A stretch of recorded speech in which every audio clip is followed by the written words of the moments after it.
வேலூர்ல கை வைத்தா காண்டாயிருவேன். ஸ்டாலினிடம் எகிரிய துரைமுருகன். அனல் பறக்க எரிந்த அறிவாலயம். 2026 தேர்தல் களம் தந்த கசப்பான பாடங்களுக்கு பிறகு திமுக அறிவாலயத்தின் உட்கட்சி அரசியல் முன்னெனப்போதும் இல்லாத அளவுக்கு இப்போது ஒரு உச்சகட்ட கொதிப்பை அடைந்திருக்கிறது. ஸ்டாலினின் இல்லத்தில் 16 மூத்த தலைவர்களுடைய அவசர ஆலோசனை கூட்டம் கூடியது. இந்த கூட்டத்தில் நடந்த விஷயம் குறித்து வேறு எங்கும் கிடைக்காத தகவல் ஒன்று கிடைத்திருக்கிறது.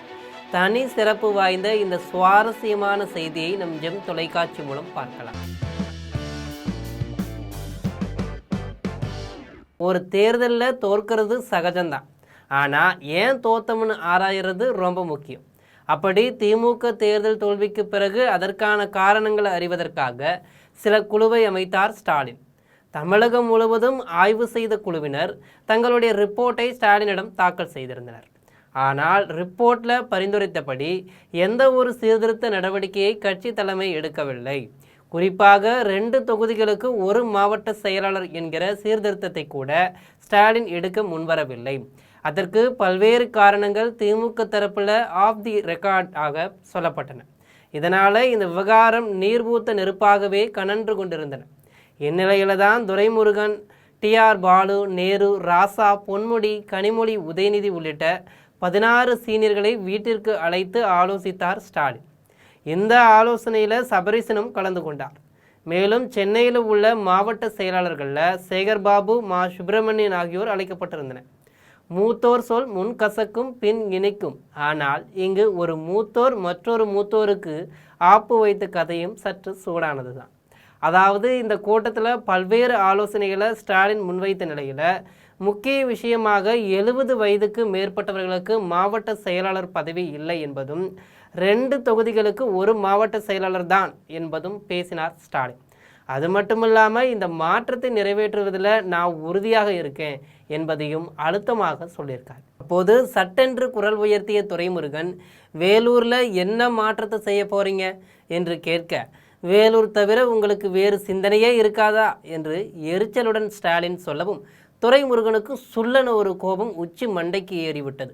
உடனே கடும் கோபத்துடன் சில வார்த்தைகளை அவர் உச்சரிக்க, பதிலுக்கு ஸ்டாலின் கோபம் காட்டவும் கூட்டத்திலிருந்து எழுந்து வெளியே செல்ல ஆயத்தப்பட்டார் துரைமுருகன்.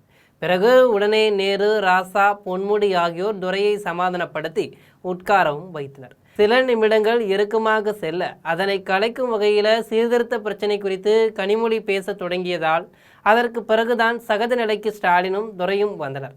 அதன் பிறகு நிறைய விஷயங்கள் பேசப்பட்டு சில முடிவுகளும் எடுக்கப்பட்டது. இந்த ஆலோசனை கூட்டத்தில் பேசப்பட்ட பிரச்சனைகளை தாண்டி ஸ்டாலினுக்கும் துரைமுருகனுக்கும் நடந்த மோதல் தான் திமுகவுடைய முக்கியஸ்தர்களிடம் ஹாட் டாப்பிக்காக மாறியிருக்கு.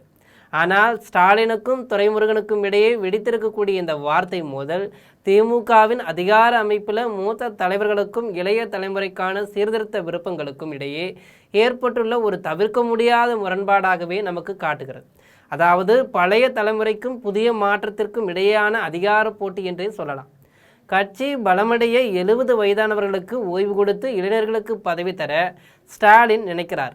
ஆனால் இப்படி மாற்றினால் எங்கள் ஊரில், அதாவது வேலூரில் எங்கள் செல்வாக்கு போயிடும் என்று துரைமுருகன் போன்ற மூத்த தலைவர்கள் பயந்து எதிர்க்கிறார்கள்.